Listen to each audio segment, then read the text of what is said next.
First step is to clean everything with a wire brush.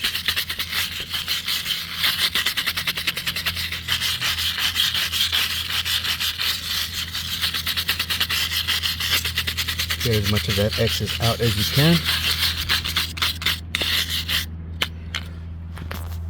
I've already done a couple of the holes. This is my first time using the product, so I don't want it to spill too much over onto the concrete, because this concrete already has a color stain to it, and this Rust-Oleum product is not going to have that stain, so it's going to look different. It's based on the colors, it's going to look a little grayer. It's based on the box. So what I did was brush that out with a wire brush, and then use my shop vac as a blower to clean off all that excess dust.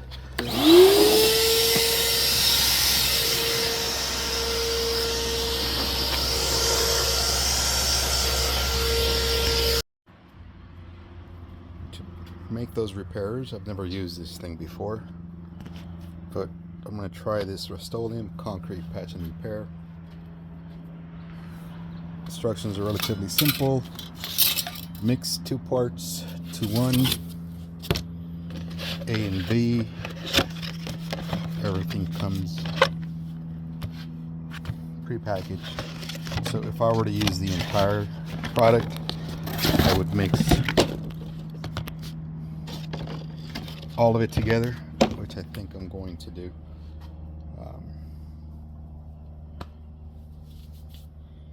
And see how it works out for me. I'm going to start off with a shallow hole, see how that turns out before moving out to trying it out on the deeper one. And again, they're not that deep. Right, that's my finger there. It's maybe an inch, 3/4 of an inch to an inch at its deepest point. This is maybe 1/4 of an inch or less.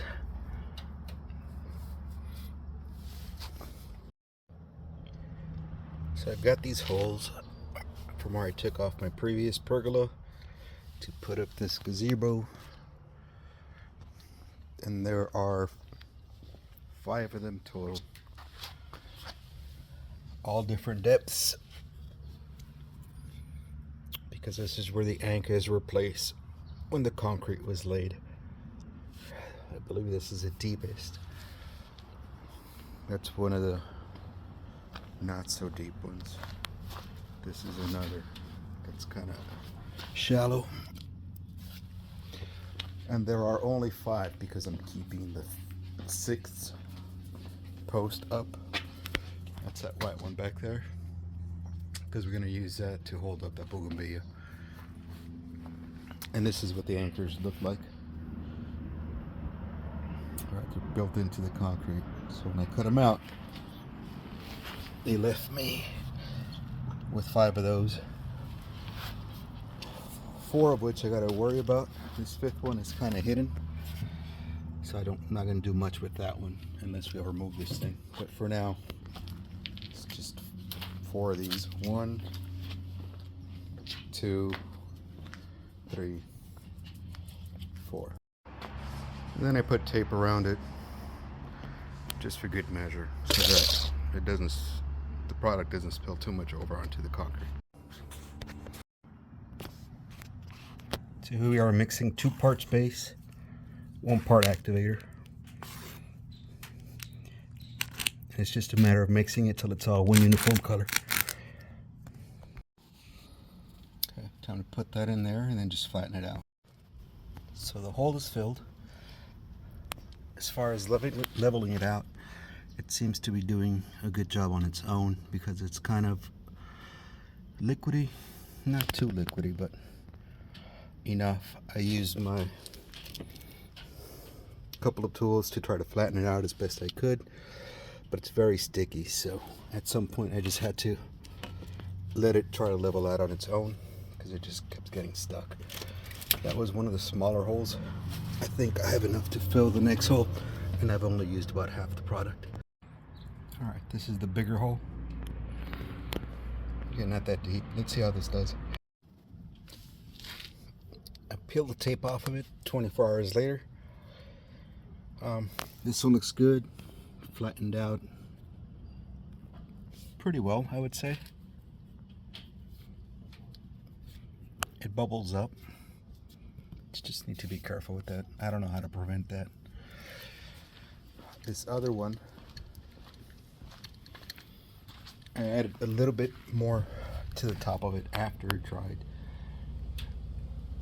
When it was wet, it all kind of pulled on this edge here, and I wanted it a little more even.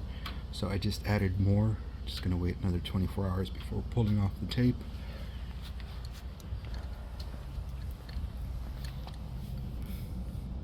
Just did this one here. Some of these are a little high. I might sand them down later. This is the fourth one. And I've got to wait 24 hours before I pull off the tape and see what I've got going on underneath. The good thing is, once I pulled off the tape, it left me some pretty clean edges. This one still has a little tape here, but if you see, once I pulled it off, it's got some pretty clean edges to it. So I don't need to do anything else in regards to the edges. What's up, Chloe dog?